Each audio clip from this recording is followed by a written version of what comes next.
Albert Einstein said that we cannot solve the problems of the world at the level of thinking we were when we created them.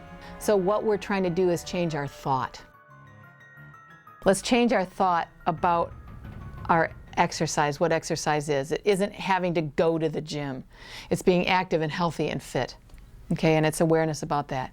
Let's change our awareness about what sleep is for us. It's not simply an escape. It is a renewal of our mind, of our brain, of our body.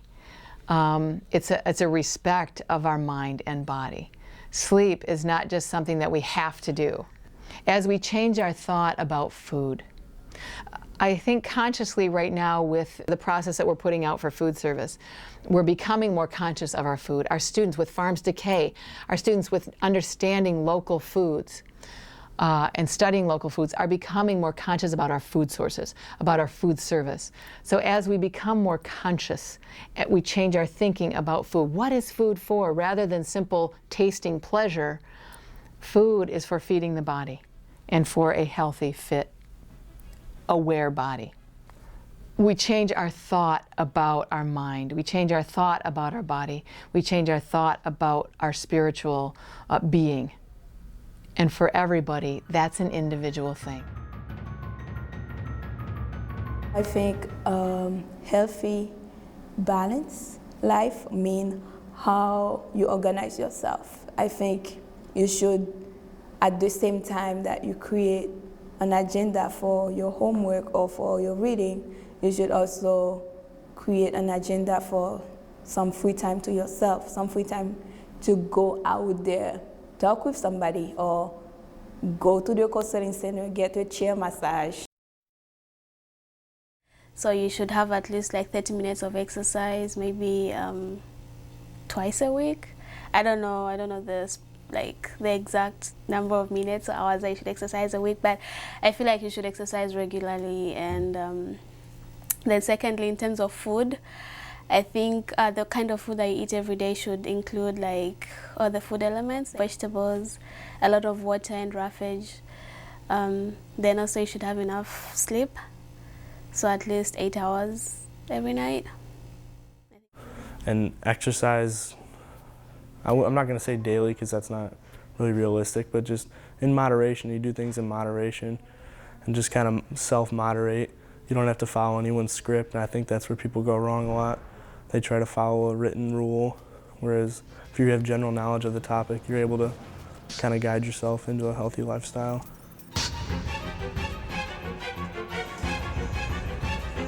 I think we all want a balanced, healthy definition of wellness and health. And I think it's very individual for the person. But I think it begins with discernment, with personal discernment about where one is in the world and why one is in the world. Mind, body, spirit paradigm, I think we have to be able just aware, being very aware of those entities and where we are. I think people can strive for it. I think it's really, really difficult. I think it's really, really difficult because something is always pulling on you more than something else. I think, emotional health is oftentimes underrated. Like, people don't pay it as much attention as I think it deserves. And that people are really, really blessed to have emotional. I mean, if we are healthy and we can think straight and function, then it really, really is a blessing, because so many people cannot get out of bed or, just function. So I think people take it for granted, and I think that that's really, really sad that we do, and that we need to pay closer attention to it.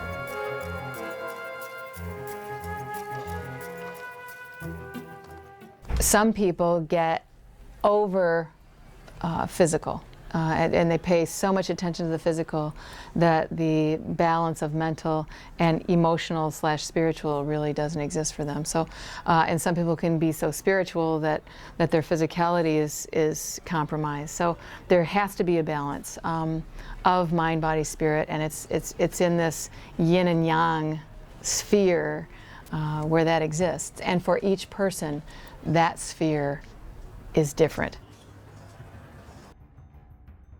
They all impact each other some kind of way. So obviously if you're not getting enough sleep, you might not be able to function in class or be able to attend or be able to concentrate. Or if you're overeating and you're eating a bunch of sugar and carbohydrates and then you get kind of sluggish, or, you know, it all interacts, you know. It's important to help the students that kind of lose their way on the way they should eat, especially first years, because they're coming into a completely different system. They're coming into, everything's always been measured for them. At school, you get portions, everything's served to you. Then you come into this environment, nobody's watching over you to tell you you can't do something. No one's telling you that you can't have 2 cheeseburgers and a slice of pizza and then have a chicken breast and eat, and you're gonna get sick because your system's not used to it. It's not used to eating whatever you want all the time, breakfast, lunch, dinner, and eating and staying up till 2 or 3 in the morning. And it's fun because you're away from your parents and you're here at college and it's the college experience. But it's where a lot of the first year students get into trouble and the stress is overwhelming.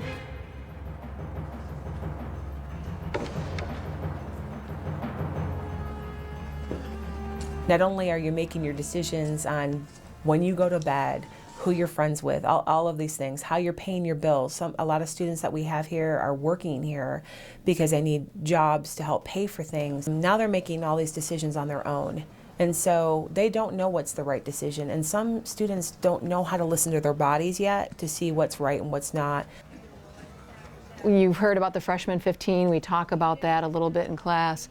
We talk about weight gain. A lot of it is because maybe we eat a lot of the wrong things. Maybe we stay up late, and with that staying up late, we experience more hunger, so we eat before we go to bed. There's a lot of reasons for weight gain, and some of it is lack of activity. So to balance that out, your weight is an indicator of that. And it's the one way that you might know that you're intaking more calories than what you're putting out. I eat usually more than 3 meals a day. I will eat breakfast and I'll go to the cafeteria and I'll get, depending on how on time I am or if I'm late or whatever, I'll usually get an omelet with like ham or turkey, whatever they have, and then like onions and green pepper. And then if we have any potatoes, I'll mix those in. And I'll usually eat whole wheat toast and some milk. Or sometimes I'll just grab eggs. I don't really have breakfast, but the few days that I do have breakfast, I just go for a bowl of cereal, a fruit sometimes, a glass of water. At night, I will have, for example, omelette, or I will have cereals again, or I might just have nothing. I might just drink some orange juice and then go to bed. It just depends how hungry I'm feeling. It's also being on a consistent schedule is important. That will help you sleep. Studying practices need to be consistent. And then eating breakfast is very important. You have to jumpstart your system, get your system woken up, and have that protein so that your brain's functioning right, your blood's flowing right, and your body's functioning, and then you can handle the stress a lot easier. The body is the place where the memories call home. The memories as a function of the thoughts, the brain, the experiences that have happened. So our physical self is a representation of our thoughts and our experiences.